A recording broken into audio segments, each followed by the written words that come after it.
I just kind of cockily played g5, thinking that I was great, and it turns out that it's a mistake.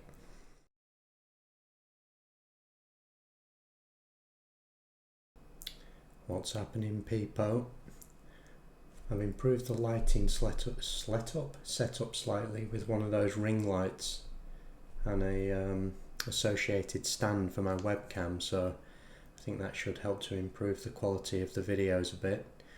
I've also decided to, I've made some notes, probably not going to look at them, but I thought it might help to reduce the pauses and the hms and ha's that I like to do in these videos. So on with the game, which is a much shorter one than the previous couple. We got an opponent from Kyrgyzstan, so it's pretty exotic and a nice flag to boot. They opened with g3, and I think it's amusing that the analysis says g3 is a book move, because you need a very big book to consider this book, I think. So that being said, white hasn't challenged the centre, so I put a pawn in the middle. I went with the d pawn because whenever someone opens with one of these attempts to fianchetto a bishop, my first thought is always to erect the party hat pawn formation, or at least create a pawn chain that blocks out their bishop. So that's why I was doing that. And needless to say, they fianchetto the bishop. I went with this knight because that's what you do, isn't it? You preferentially develop the knight on the king side. I think I did momentarily consider going with c6 first, and given that white went and did this, I think that would have been absolutely fine. By putting their pawns, in this kind of zigzaggy, strange formation, I think they're just blocking their own pieces.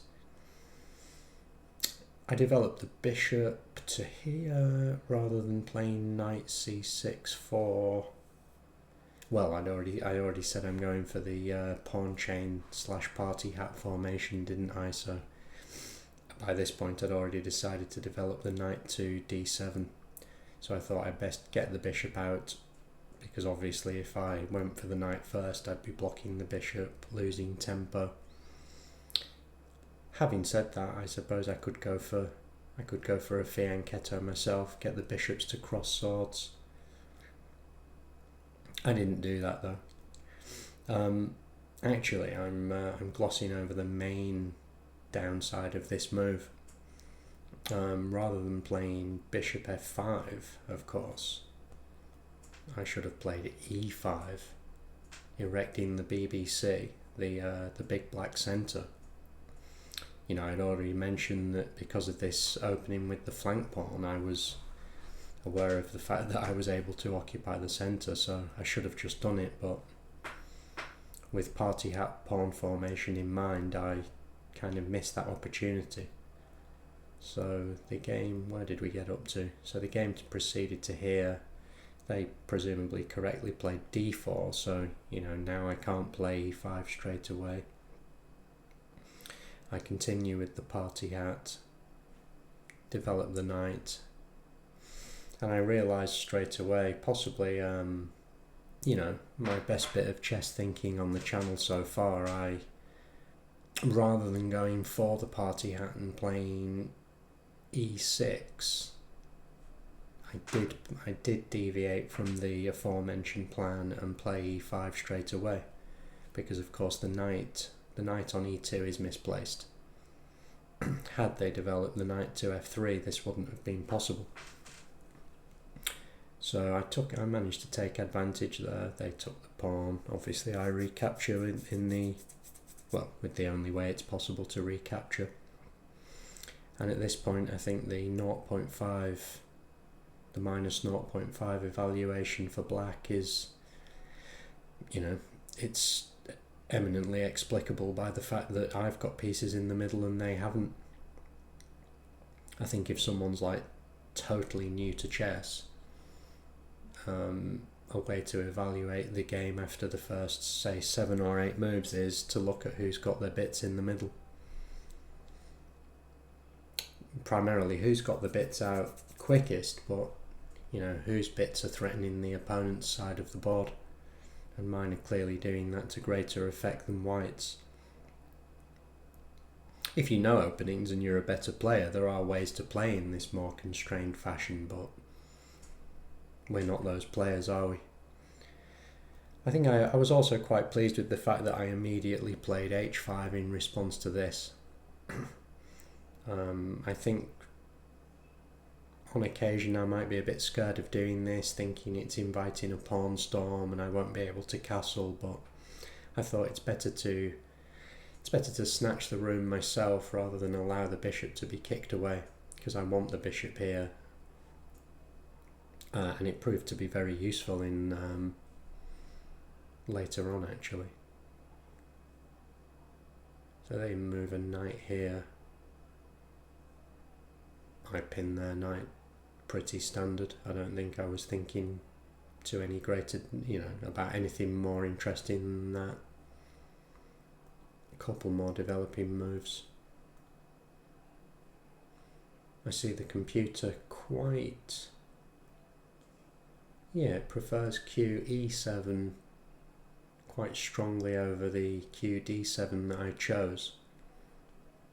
My standard way of playing is always to erect the queen bishop battery against this, and that's why I did that.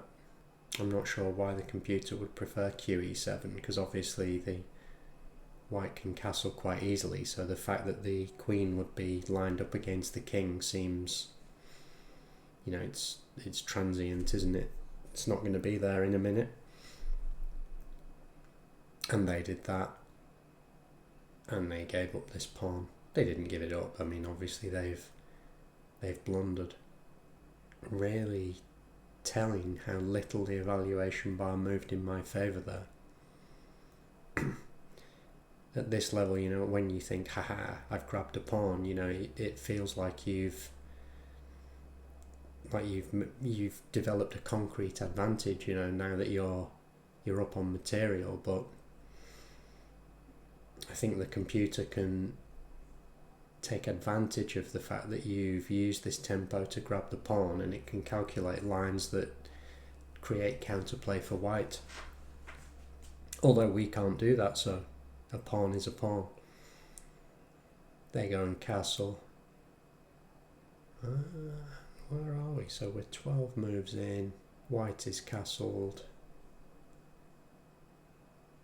Yeah, I'm just looking at this to see. It's difficult to be unbiased when you can see the computer evaluation, of course, but I think I would correctly evaluate this as positive for black, irrespective of the loss of the pawn. As I said before, black has got more space, and I can't see an obvious way for white to start to drum up an attack. Now that they've been kind of forced to castle this way as well, it's not as if this potential for a pawn storm is any good for them anymore, because they'd only be exposing their own king. I wonder if... I'm trying to think of a way that would have been better for them to react to this, but I can't really think of one. I was just wondering whether they could chase away the bishop and maybe try and castle long. That does seem quite brave as well, though, doesn't it? Since they've lost the pawn on the file where they'd be castling into. Yeah, not sure about that. And at this point, I was really pleased with the fact that I found the move g5. I realised that I wanted to put my bishop here, creating this skewer, winning the exchange. I noticed that this knight was defending the square, and so I just kind of cockily played g5, thinking that I was great, and it turns out that it's a mistake. I think in human terms, in this game, white was never going to capitalise. The resultant line that black has to go through is what is it? Yeah, they have to realise that this knight needs to stay here, counter-attack the bishop when the bishop's defended. They then play knight b5. Yeah, White was never going to notice this, were they? What is it? Then, yeah, this is quite a convoluted and tactically complicated set of exchanges.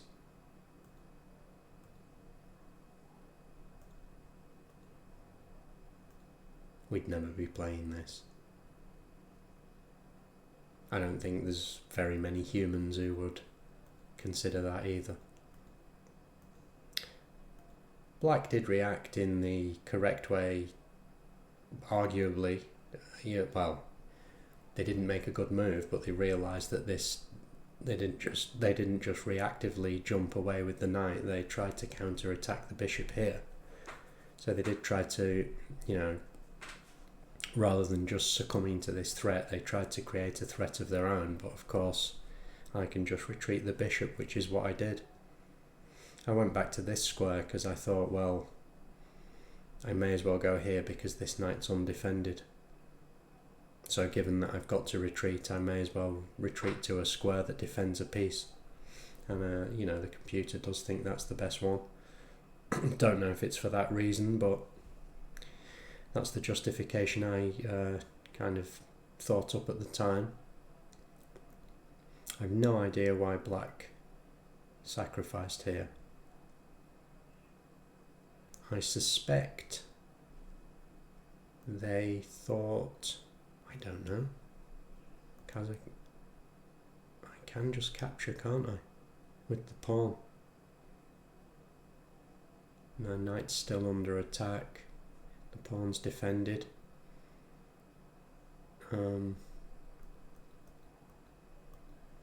Yeah, not sure what they were up to there. Perhaps they've just gone into kamikaze mode. So again, they try to maintain the knight on the square it needs to be on by counter-attacking, but at this point I realised that actually with the queen on this diagonal I could perform the skewer from here. So I retreated to there. White didn't realise, I don't think. Or perhaps they did, they saved the knight. But the problem is I can just capture, the queen is attracted to this square, and then the skewer takes place. Whereupon they resigned. Although I think I was saying in the previous video, or it might have been the one before, that people have no resign button. I don't think if I was White I would have resigned at this point. There's enough pieces on the board that when you're talking about 1000, 1200 rated chess, I reckon Black can easily do something blunderous enough for this to swing back to White. I've lost games from +6, +8. I've probably lost them when I've had mate in 2.